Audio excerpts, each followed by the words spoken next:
Hello everybody, welcome back to the third installment of my video series on the hidden dimensions of fatedness in your birth chart, specifically having to do with eminence in a chart.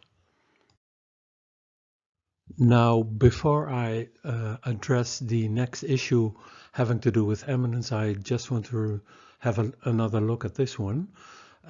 Perhaps you remember this one. I introduced this one in a previous video simply because of this reason, that all the factors having to do with things having to do with eminence were in this chart pretty obvious by being all in the first place. And the interesting thing is I found another one, a similar one. So I want to have a look at that one, and then I move on to the next topic of spear bearing. So here is the chart I want to investigate and show you.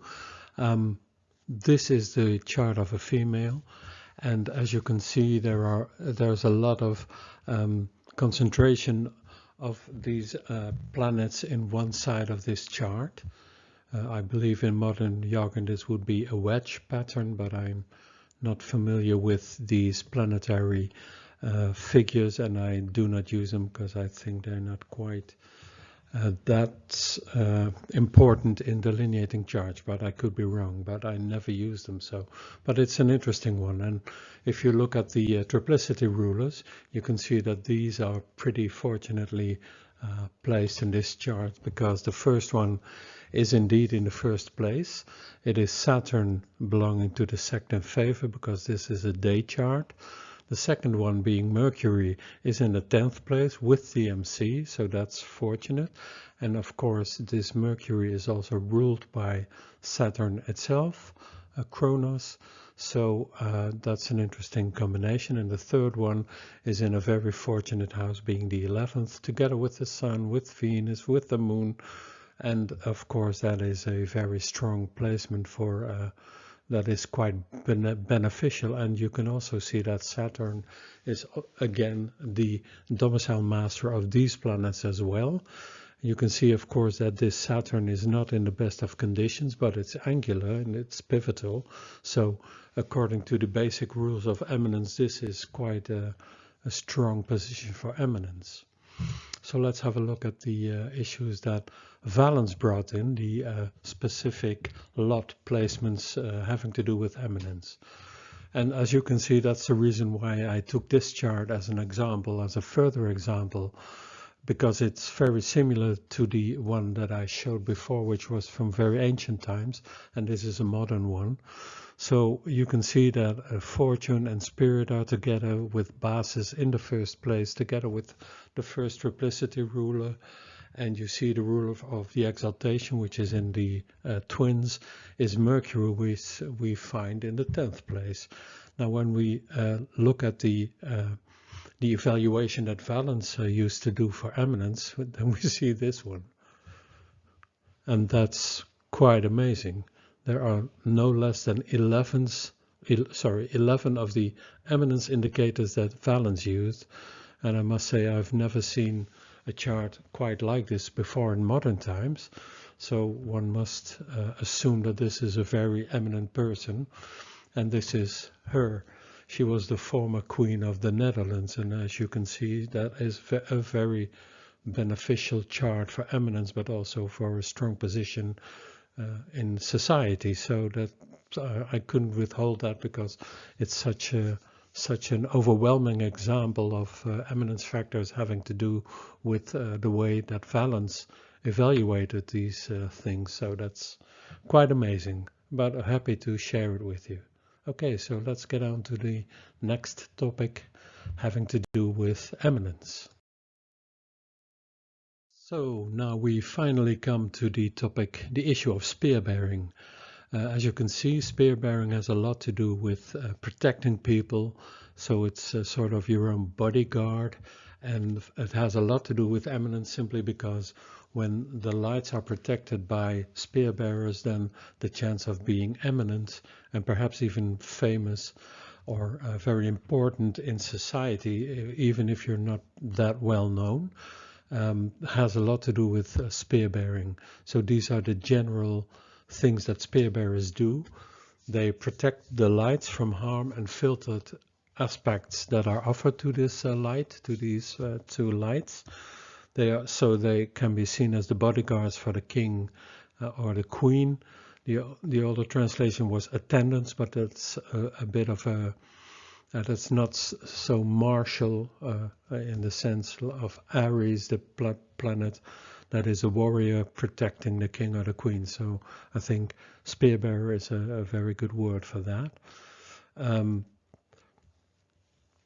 When the spearbearers belong to the sect in favor, then they indeed favor the light that they are protecting. So then they are more powerful and beneficial. So these are very powerful eminence factors. So let's have a look at them. As I always prefer to do, I fall back on the definitions that Robert Schmidt presented to us in this booklet by him called Definitions and Foundations. And there's an interesting thing going on with these definitions. There are in total 3 kinds of spear bearing, number 1, 2, and 3, the Doryphoria. And he mentioned something very interesting having to do with the difficulty of translating these definitions that he found in the book of Antiochus of Athens. So he really, it took him 5 years to complete this book, which is comprehensive of about 30 aphorisms of definitions of basic Hellenistic material, which cannot be found in any other source which uses them but never defines them. And one of the things, after almost 5 years of work on it, that he discovered relatively late, I believe, in translating, was this kind of thing, this sort of numerical punning, which I perhaps mentioned before already. This is also a very interesting one because these definitions are in paragraph 17, and the Pythagoreans called the number 17 the barrier number. And the interesting thing is, of course, that a spear bearer is somebody who tries to ward off or protects the light against an attack or something else, and is sort of a barrier between the light and the one who wants to do harm to the light. So that's a very interesting numerical punning, but there's more to it because these definitions of paragraph 17 came before the paragraph of maltreatment, which is also interesting because it's before that, so it's also placed before the issues having to do with maltreatment, which is the opposite of being protected. This is really being maltreated by other planets under certain conditions. And the interesting thing is also that this definitions of maltreatment lacked a number, so it should have been number 18, but this number was not given, so it's a sort of textual maltreatment of the definition itself. It did not get a number, so that's interesting as well. And he, of course, discovered after that more and more of these numerical punnings. For instance, the definition of testimony involves the notion of the perfection of a figure, having to do with becoming exact, as we would now say nowadays. And this occurs in paragraph 6, and 6 is the first perfect number. The condition of a planet in the 10th from another planet, in the case of overcoming, is described in paragraph 10th. So, of course, that's a planet in the 10th place relative to another one, and the other one is in the 4th sign relative, the 4th image relative to the one that is doing the overcoming, and that one is paragraph 13, which is 4 paragraphs removed from paragraph 10, right? And then we have a condition of heliacal rising. I believe this was the first one that came to his notice with this numerical punning. Which of course occurs at a 15-degree interval, which is dealt with in paragraph 15. So there was a lot going on with these definitions, and these were kind of funny. Not for him, because it was almost in the 5th year that he discovered this numerical padding, so he was quite tired with translating these things at that time already. So, but nonetheless, I'm glad he did it, because it's a very interesting feature of all these definitions. So, next issue. So let me try to address the three kinds of spear bearing, and before I go into this, I must say that this is really has been a headache for me. I'm not sure why, but perhaps you as an astrologer also come into these situations that you try to come to understand something and it just doesn't click somehow. I'm not sure how this worked for me, but that was really a barrier that I had to take. So I consulted a very kind astrologer, Mary Garcia, down under, and she provided me with some information. I was asking her about especially the chart of Albert Speer, and she helped me try to get to grips with some of these definitions. I also did an in-depth study of what Schmidt wrote about it, and I'm still not quite sure if I got everything, but if you do see some problems that I present here, things that are not completely in agreement with what I'm presenting here now and the definitions of spear bearing, please comment in the sections below under this video. But when you do, please also mention the source from which you got that information. That would be very helpful. So thank you in advance. And let's have a look now at this one.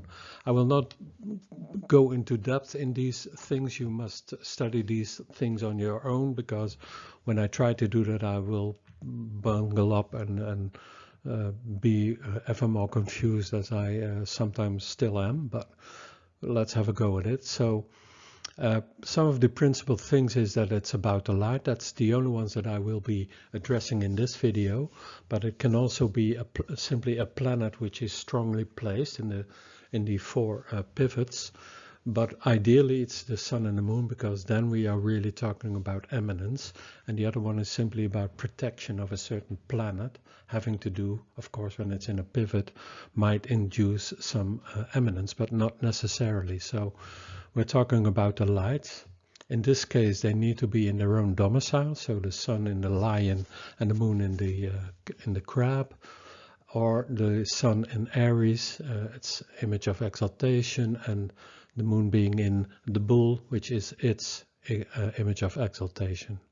And the spear bearer needs to be also in its own domicile or exaltation, and it would be better if that is a sekhmate, but it's not specifically addressed in this first definition. So that's the first one. The second one is the spear bearing having to do with sekhmates.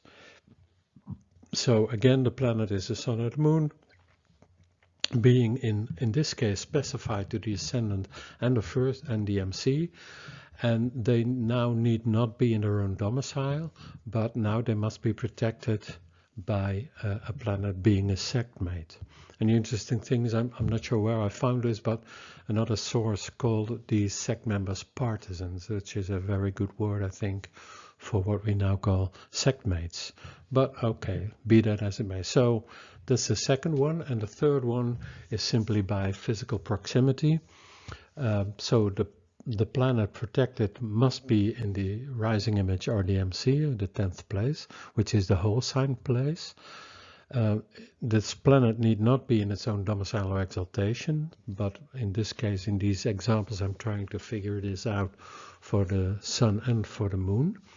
And the protector, the spear bearer, in the best case is when it's a sekhmate, but it can also have a spear bearer that is not a sekhmate. And the sun can also have a spear bearer, a planet a pre-ascending star, which is actually logical. It needs to arise before the sun does.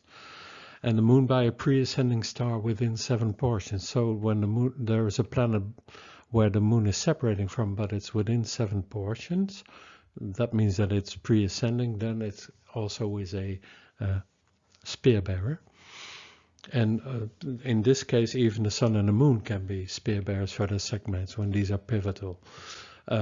Schmidt struggled a lot with these definitions as well, and one thing that he did find out was that these spear-bearing conditions have to do with dimensionality, because the demiurge created the physical world dimensional to make room for the soul, and the soul is also has dimensions, because we also speak of somebody who is pretty deep as to soul, or something like that. There are a lot of expressions that have to do with the soul as being dimensional.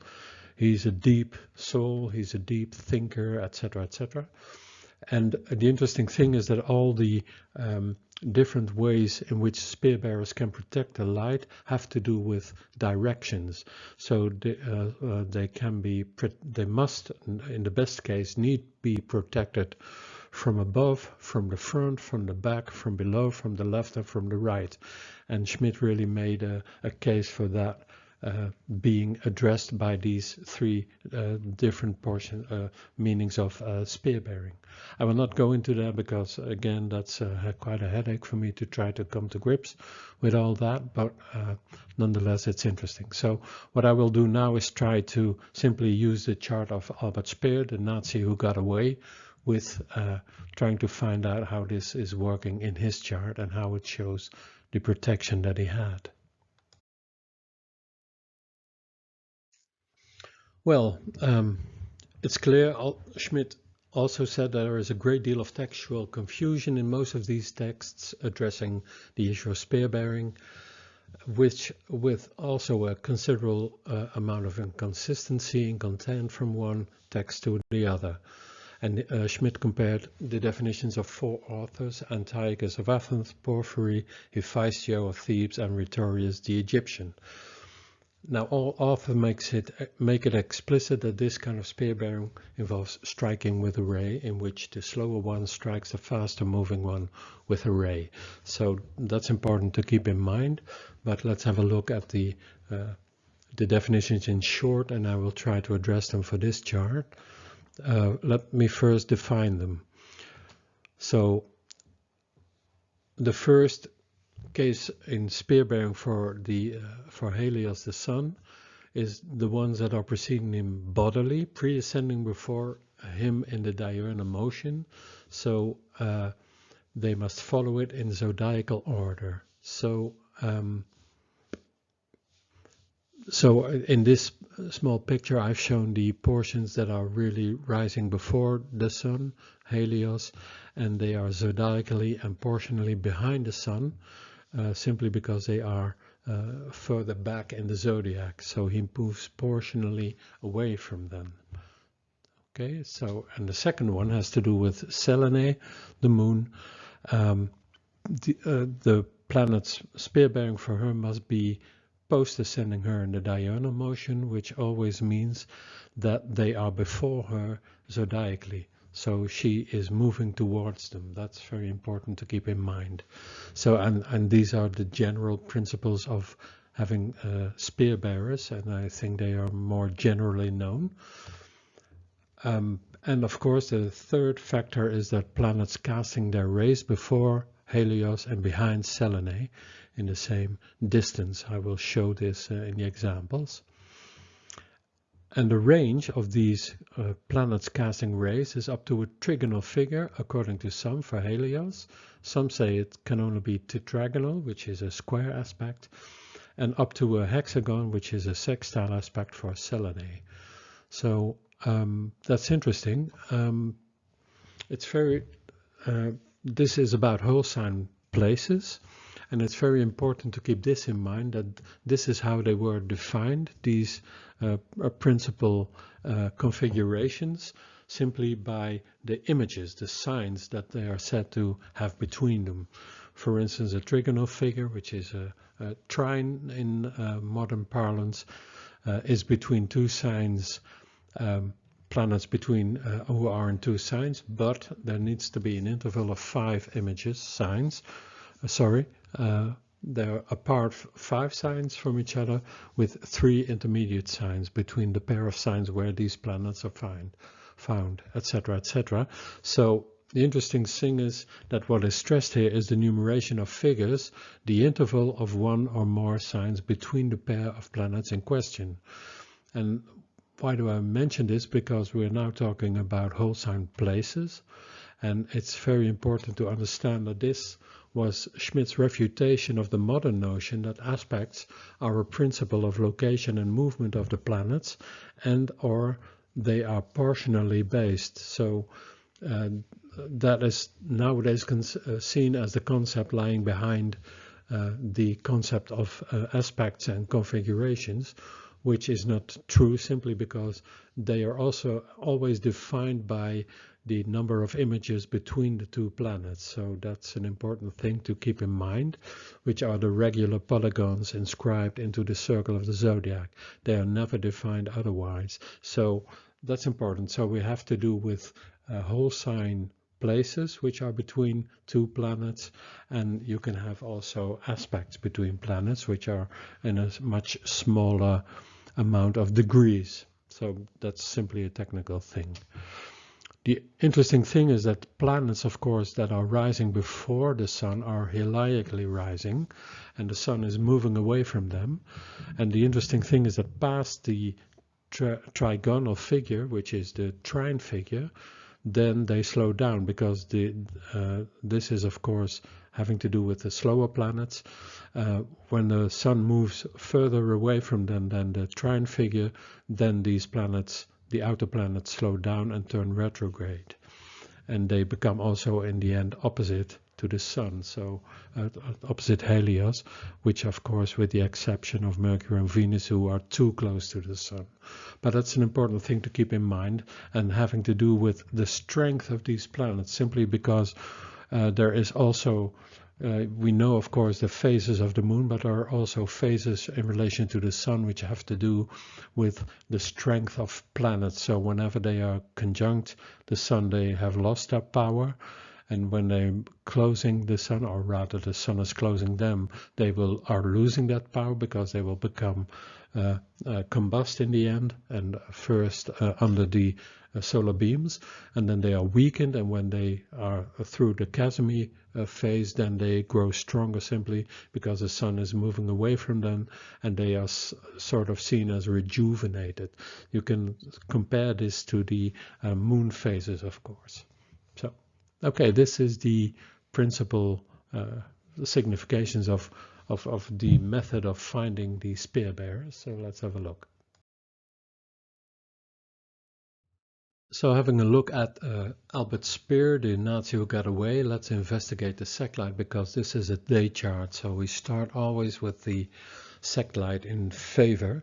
So in this case, it's the sun. So the first condition is if there are planets in the images preceding Helios bodily, pre-ascending before him, positioned before the sun, in the diurnal motion, which is, of course, the clockwise motion of the complete zodiac, right?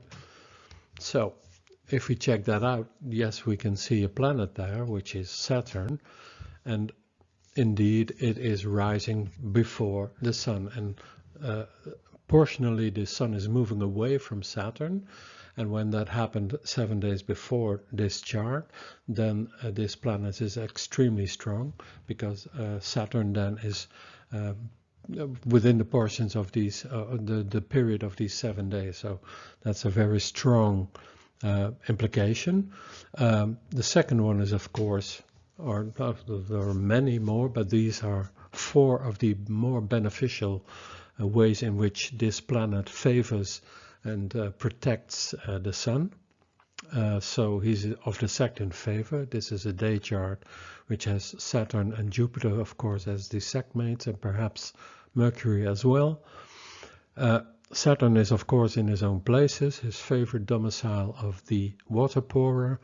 He's also in his own portions. He's in his own confines, bounds, which makes him very fortunate. And he's a sectmate of the sun, as I said before. So, yeah, that's a really good one. I found an interesting quote from Antiochus. I'm not quite sure where I got it because I didn't find it in Schmidt's work, but might be one of his other translations. The effects of the spearbearers of the sun, when Kronos, in this case that's the one, happens to be spearbearing, it makes the specious and deceitful.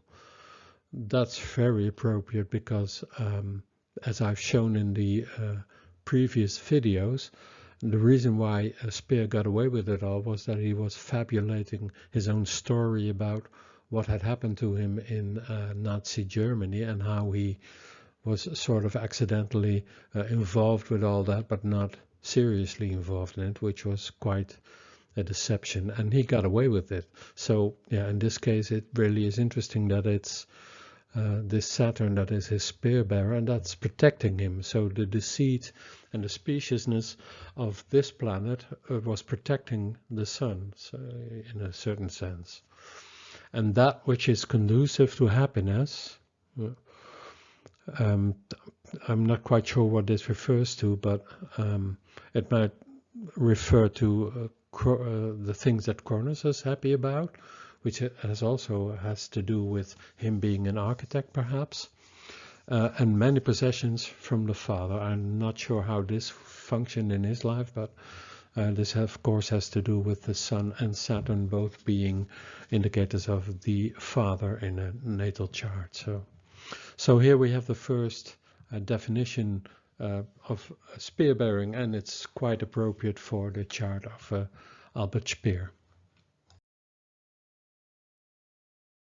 Now, as you can see here, Mars, Aries, is also in a configuration via whole sign with the place where the Sun is located in Pisces, in the fishes.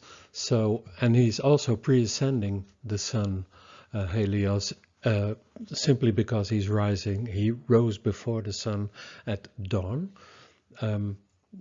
Which must also be noted that this is about the image, at least, where our rays will turn retrograde when the Sun moves further away in Aries. So that's an interesting thing. But the question now, of course, is whether or not this Aries is really a spearbearer for the Sun simply by rising before him.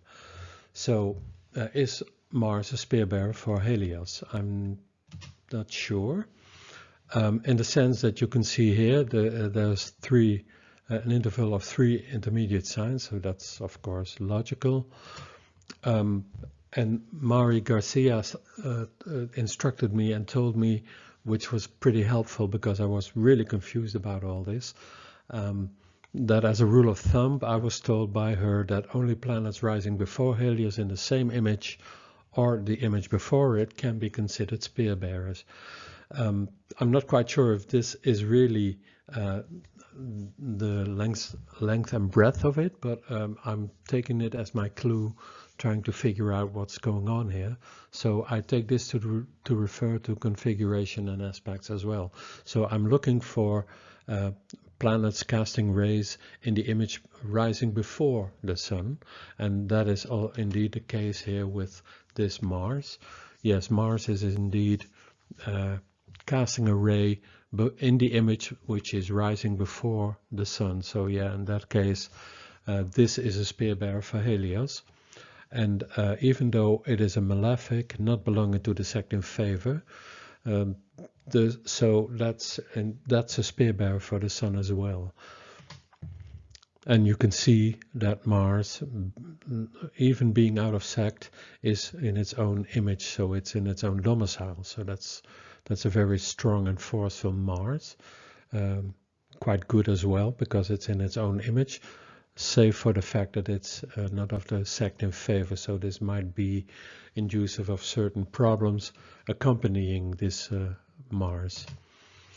Now Porphyry says that the nativity is great if the domicile Marses of the sect act as spearbearers, but he also says that it's not base if it's the reverse, so unless they chance to be utterly destructive planets. And these spearbearers, not of the sect, harm in some things but benefit in others. Unfortunately, Porphyry doesn't say in how this exactly functions, but would be interesting.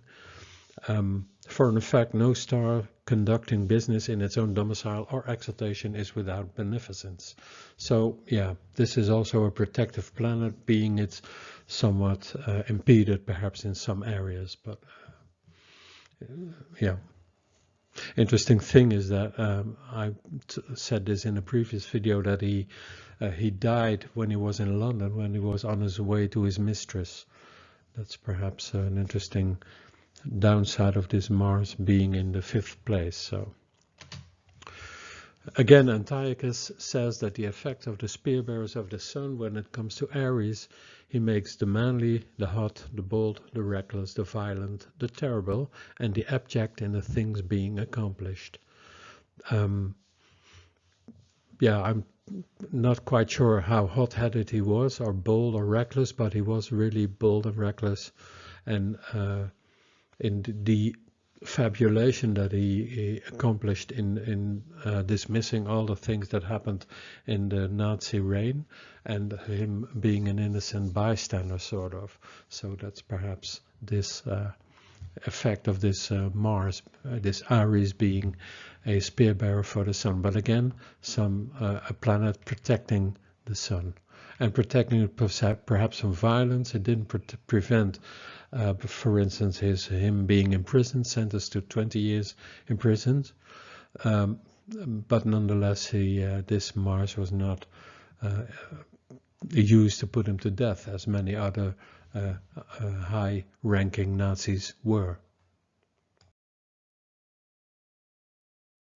Okay, the second thing we need to do in investigating Spearbearers is looking for planets casting the rays before Helios. And as I said before, now I take as a rule of thumb the rays cast before Helios being in both the images of either the fishes or the water pourer.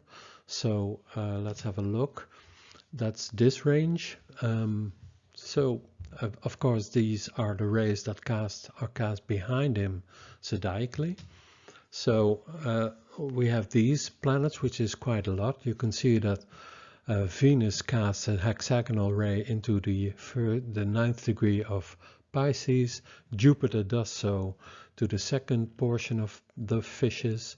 Mercury does so also with a hexagonal configuration into the what is it? The 7th part, the 7th portion of the water pourers. So yes, there are another set of planets casting rays before the Sun, acting as spearbearers for him.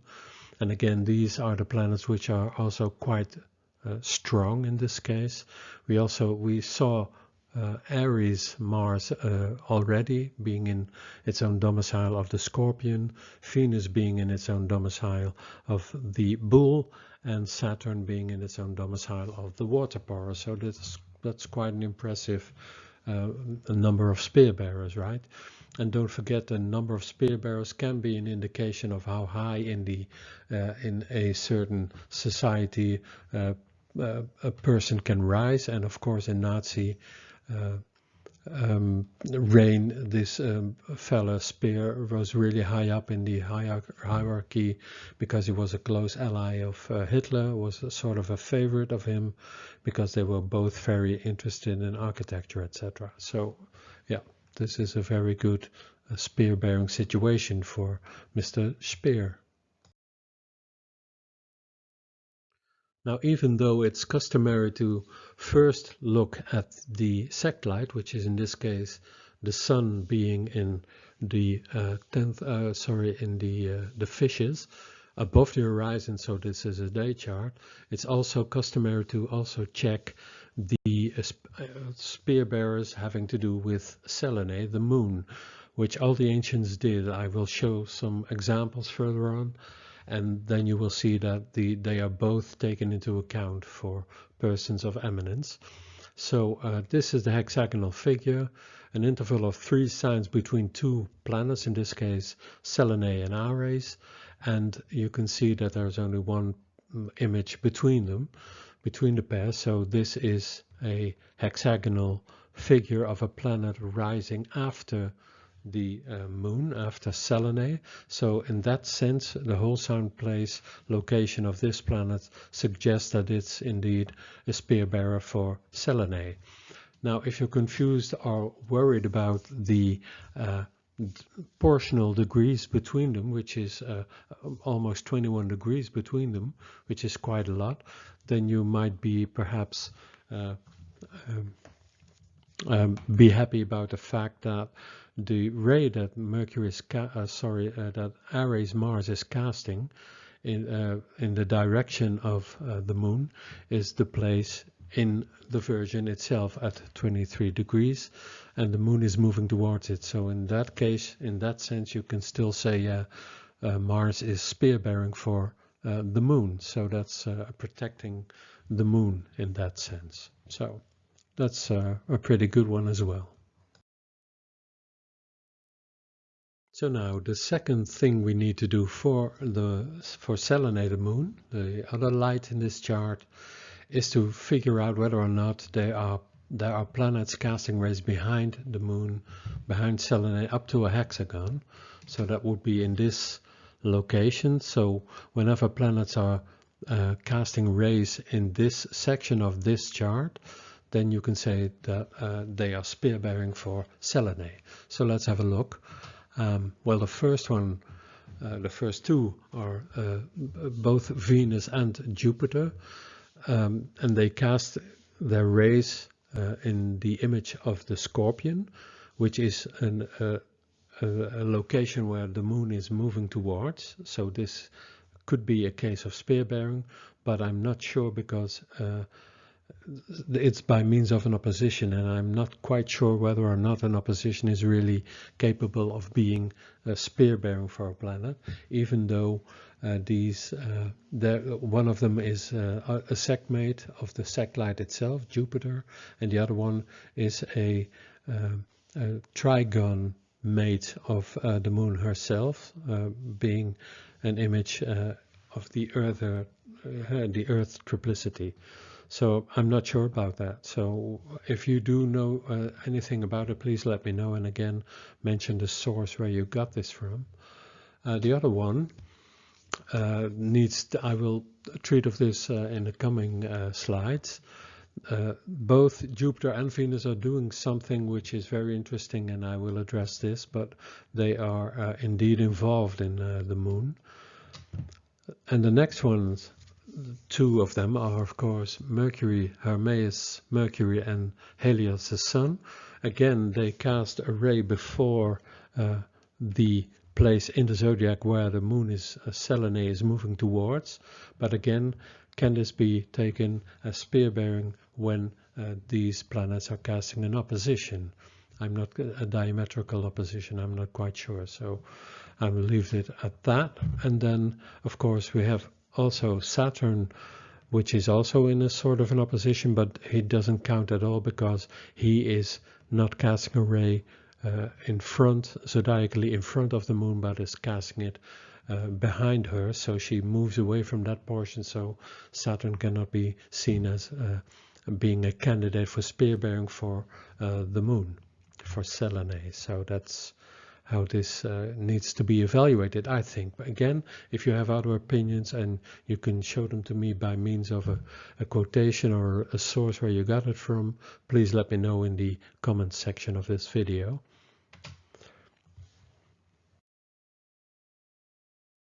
Okay, I promised to show you something that was going on in this chart of Albert Speer, an action performed by Jupiter and Venus. They're doing something else. Now, as I said before, there are three definitions of Doryphoria, spearbearing, and defined in number 17, this barrier number. And it's also interesting that these definitions having to do with spearbearing, protecting the light, came before this paragraph called maltreatment. So we have to have a look at what maltreatment is, and then I can show you what Jupiter and Venus are doing. So let's have a look. So here you have the first definition of maltreatment, which is called kakosis, which are in a total number of 8 conditions that can maltreat a planet, which is an interesting thing because it differentiates the concept of affliction. The modern word affliction is too easily used for trying to come to grips with what happens to a planet whenever it has an affliction. So what's mostly reported about such a planet is, it doesn't function that well, or it's harmed in some way by the other planet that is afflicting it.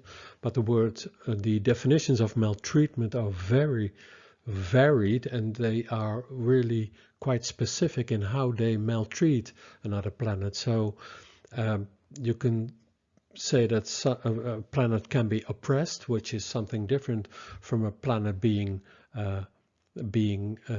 damaged or in some way by another planet, which is quite a difference. Some planets are not able to produce their own things simply because they are maltreated, but that's all covered in the modern astrological world by the word affliction. So I'm sorry to say that's not quite helpful, because affliction needs to be further defined, and it can be refined by using some of these definitions that are given here. I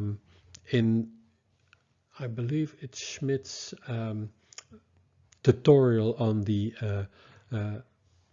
configurations and aspects, that he treats of this specific definition of maltreatment in a very interesting way, and also very specific, and he tries to define what each manner of maltreatment is actually doing to the planet that is maltreated.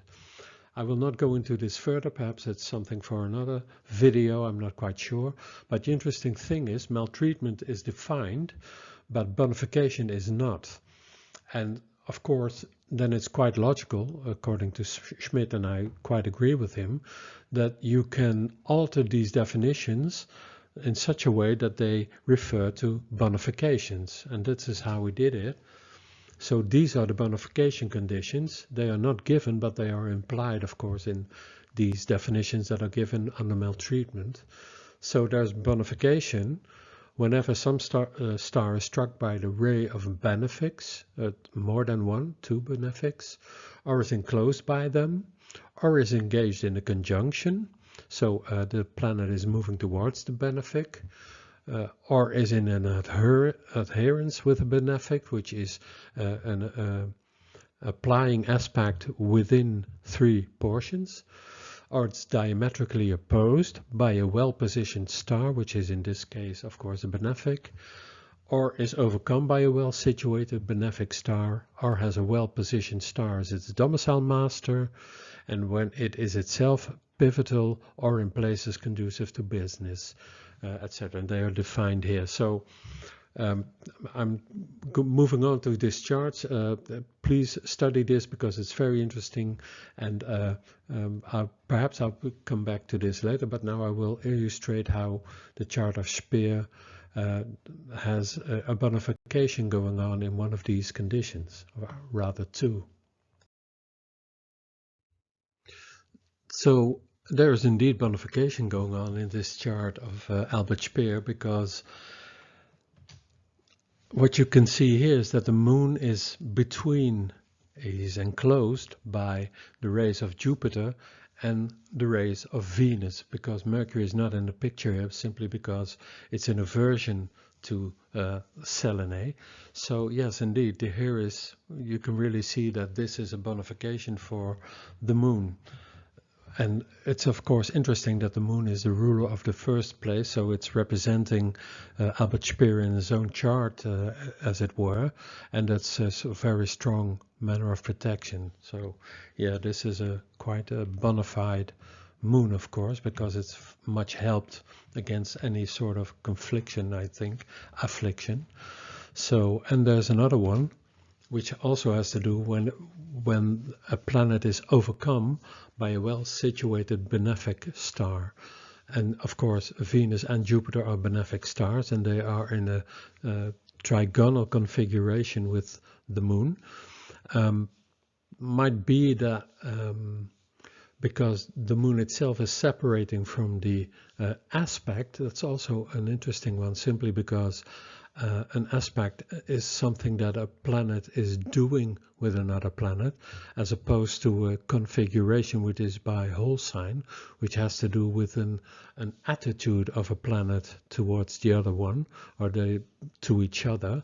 But whenever there is an exact aspect within 3 degrees, the planets are actually doing something with each other. So this is certainly a case of bonification by Jupiter, and we saw already that Jupiter is the dispositor, the domicile master of the Sun, and if I'm not mistaken also the ruler of the fortune, the domicile where a lot of fortune is found. So yeah, pretty good protection, pretty good bonification for this planet, the moon, and the rule of the first place. So yeah, there we have again a very interesting protection for the moon going on here.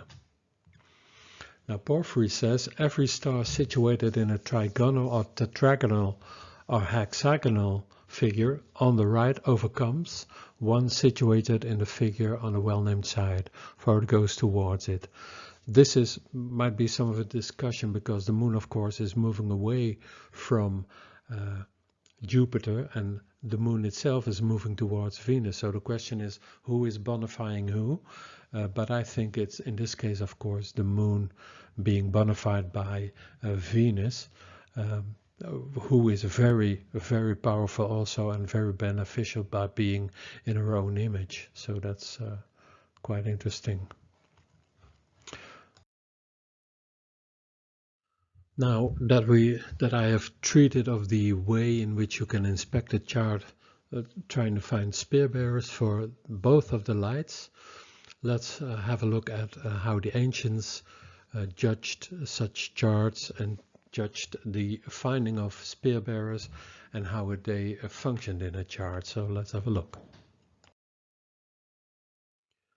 So here is the chart again of Emperor Hadrian.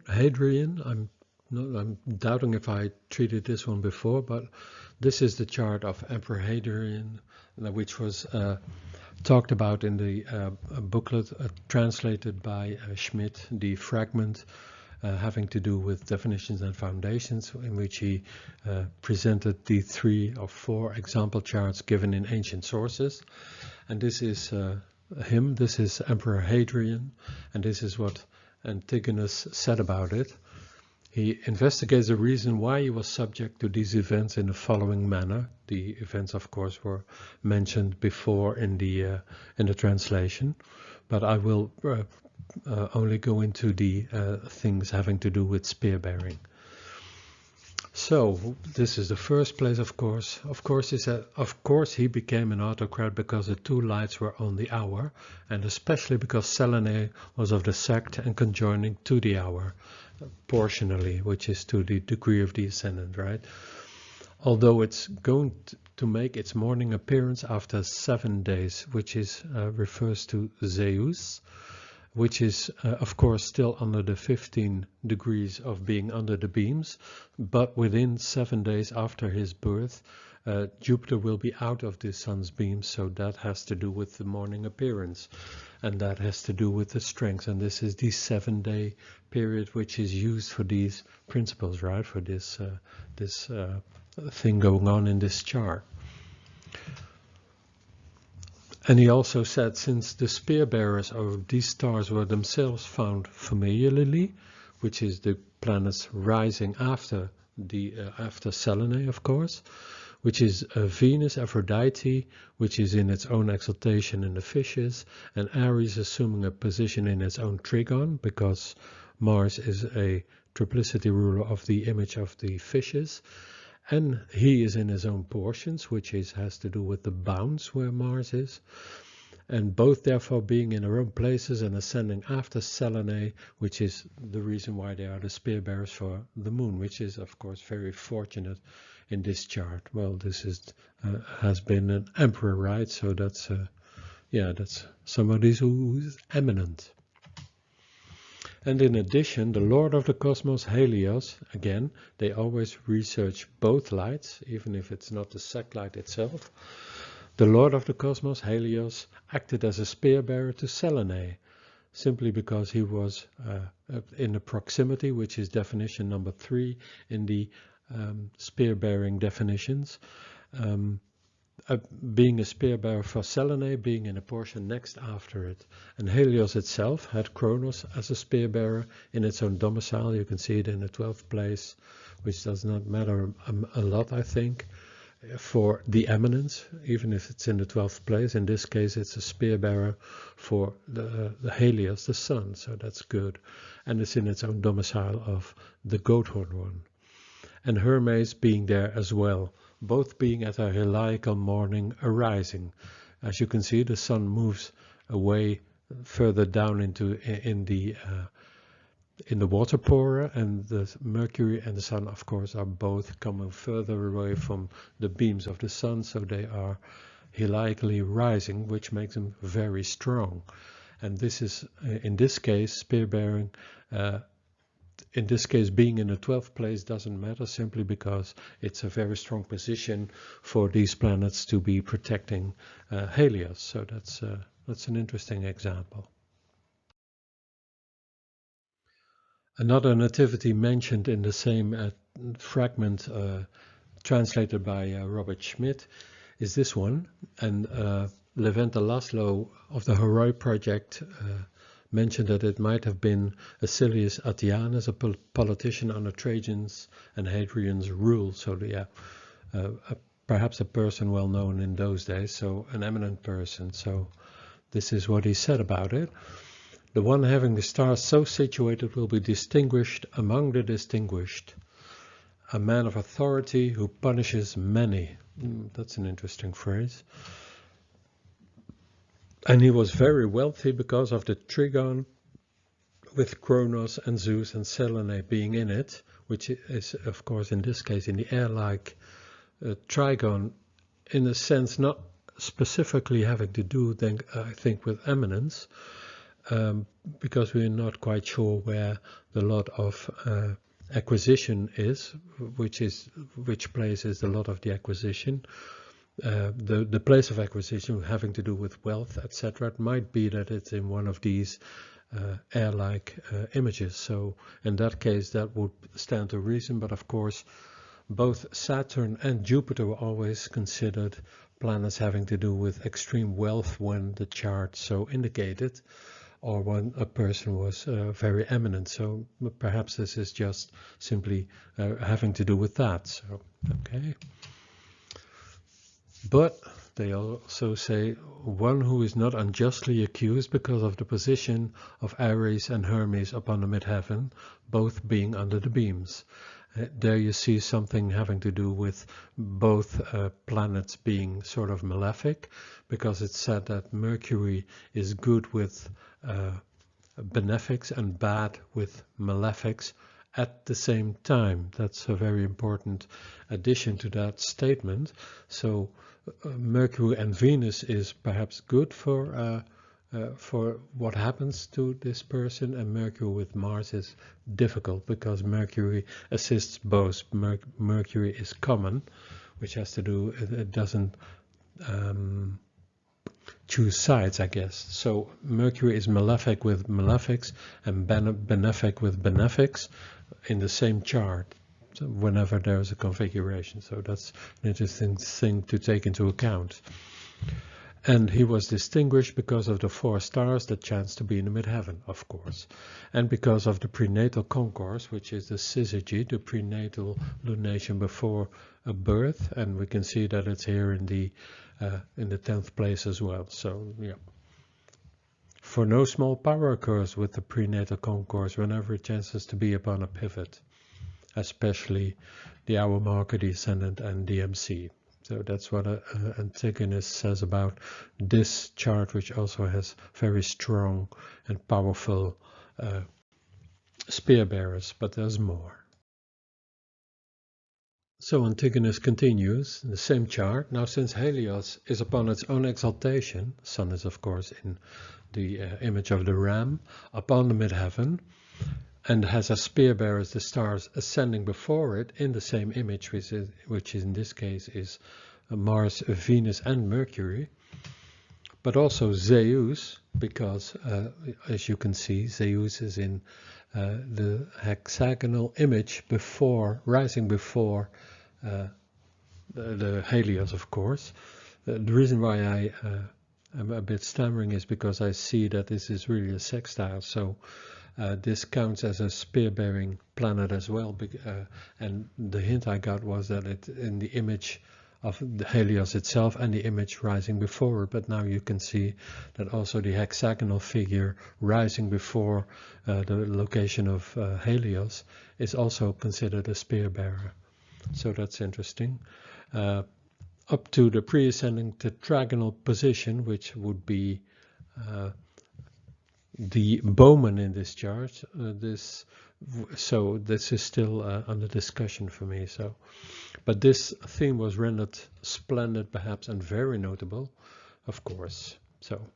And likewise, Selene waxing in a trigonal figure in relation to Kronos and Zeus rendered the native happy and very wealthy, and one who provides many offerings and gifts to his fatherland, as you can perhaps see by Saturn being in the 4th place, always associated with the fatherland.